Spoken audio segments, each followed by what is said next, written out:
Good morning, chili dogs. What you focus on grows. Feed them horses. Alright, green off. Camera C. So, we'll get into it here. Gotta turn this off.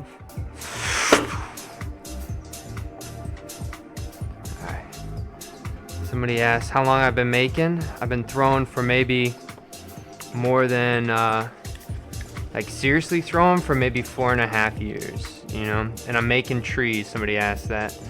Somebody said, please say hi, oh you cool. I don't know how to spell that or say it really. Okay, but here we go. Got one more on the bottom here. Have I ever eaten clay? That's the second time in a row somebody's asked if I've eaten clay. Thumb's right in this middle. You gotta check. See if there's any rabbits in there. No rabbits, okay. You gotta make sure the tadpoles aren't drying out on the inside of the pond. Slowly cut across this bottom edge here. Bring this out to the rim. Llama, he's coming right down here. He's gonna bite right on that rim. And you know what llamas love, guys? Llamas love volcanoes. Is there different emojis? Can you guys make volcano emojis? I've never actually seen what it's like to be a viewer on YouTube. I don't know what emojis you guys have access to. I'm making a tree, so I make trees every single day. So I'll show you guys here in a second. All right, camera A. Camera A. All right. I'll show you. But always just grab this little bump and you just take that right up the side edge there. This clay is really soft, and so you can only get so much height before it doesn't want to listen to you no more, right? Alright. Camera B. Alright. So you guys can spam ruined in the chat after I do this. Alright. 1, 2, 3, 4, 5, 6. 2, 3, 4, 5. 1, 2, 3, 4, 5. Right up to this top edge here. You ready? Add some water right on this rim. And slowly allow that to twist down, right? You can pop that out. And I don't want to pop that out too much, right? Because it's soft clay, so it's going to collapse more.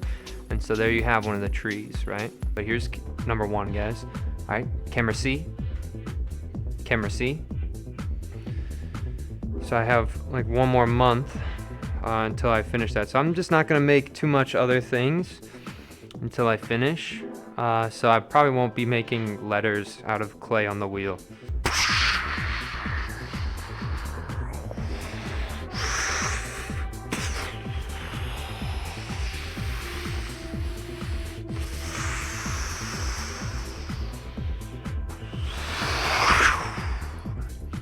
All right. There we go. Camera C. Alright, so here we are. We're gonna open up this center here. Have some water on the inside.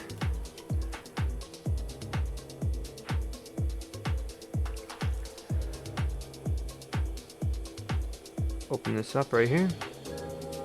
Right? Always want to cut through it almost like it's butter, right guys? That's kind of the thing. Voice activation camera goes hard. I appreciate that. Alright, so here we are. Knuckle right underneath here. Slowly bringing this knuckle. I have my finger on the inside on the other side of this. I'm just making sure I'm holding my finger right there, pushing up against the finger on the outside. Just a little bit, right? Keep that tension. All about keeping that tension. As soon as you lose that tension and you kind of lit up and you let one finger push without the other finger being there, it's going to get off center, right? Do you have a video of the chess set you made? Somewhere I have like a video of me showing off all the pieces for the chess set. Can you make an animal after that tree? Again, I'm just gonna I have to make my 3 trees every day, and then it's like for a large scale project, right? And so like I'm just gonna be doing my trees today. So after, you know, maybe sometime after July, I'll do some other things on stream, but I still have work tonight, so I gotta stream, I gotta finish these pots, and then I gotta edit them, I gotta post, and then I gotta go to work, so I don't have too much time to make other stuff right now. No, this isn't my work. I don't sell any of my pots. I just make them. 1, 2, 3, 4, 5, 6. Money is an incentive for you to do something, right? And so you really know you like are disciplined about something when you don't make any money from it and you continue to do it, right? And so that's kind of my perspective on my pottery stuff. You know, one day I will sell my stuff, but right now, no, I just need to make sure I'm disciplined enough to keep doing it every day.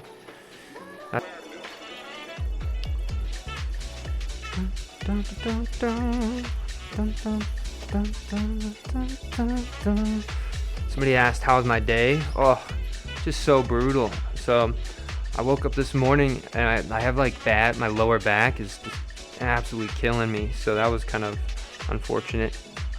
Camera C. And then, you know, I have some of my students, it's like the last class before the end of the semester, right? And so I had to go into one of the places that I work today and like load some kilns just so I can get everybody back their stuff. So, I mean, I had an idea about making well, I'm not going to talk about it or else it's not going to happen, so.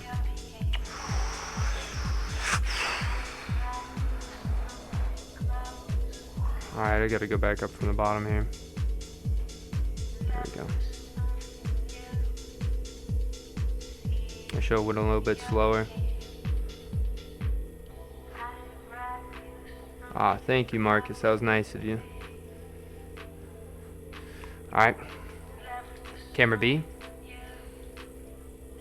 Hammer fist is coming right down on top. And the whole key with this to get it centered is you keep this elbow kind of locked in right on your hip, alright? And you're slowly going to be pulling this fist right along that thumb. And so you're pulling any off-centered clay out and around, and it comes back and it hits this hand, and that's what's going to hit it right on center. I feel like that's why I want to do the videos too, is that maybe that's why I like live streaming. So if you ever have questions on any of your throwing stuff, you can just come here and ask me, and hopefully I can show you visually, right, from different camera angles too, right? No. Somebody wants me to say Riz, so there you go. Tell you about it.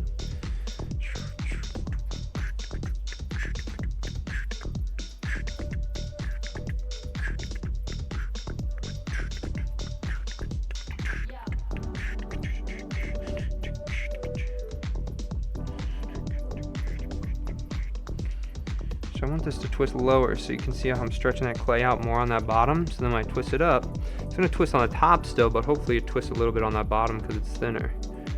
Right?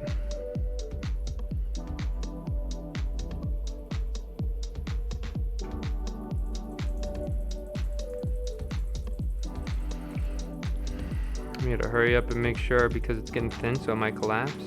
Clay, the more and more you touch it, the more and more opportunity arises for things to go wrong, right? So this is with anything, like with handles or any sort of thing like that. I always say the less you touch it, the better it's going to turn out.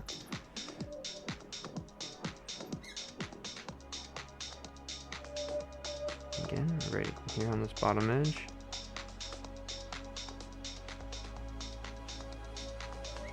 Kind of like the way this looks. Okay, right down to the bottom. Alright, here we go. Taking some of that off. And I really like the way that so you can see how the tendrils, they really start to function more as appendages, right? And I think that's like one of the keys with a lot of these forms, is they're all opportunities for when things become a little bit unique or they start to tread into new territory, you allow them and you sort of react to it and allow it to express that sort of voice.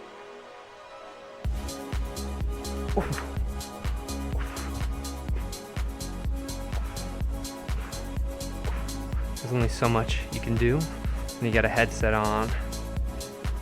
Alright, here we're gonna make our way over here. The thing I like most about this pot is I think it's using those double tendrils really nice. and the treetop is going pretty wide. You can see how much wider it is than some of the other ones. For example, this one, the treetop is a little bit more rounded, and I decided to go for the petals on the bottom here. And I think the petals kind of do a totally different thing than what the tendrils do. I think it allows them to be a little bit more floral and kind of takes it away from that tree energy. Anyway, we're going up to the top here.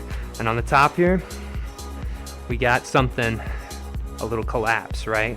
But I always thought when the collapse happens, it looks really cool because all of a sudden you can start to see what's underneath of those tendrils kind of twisting.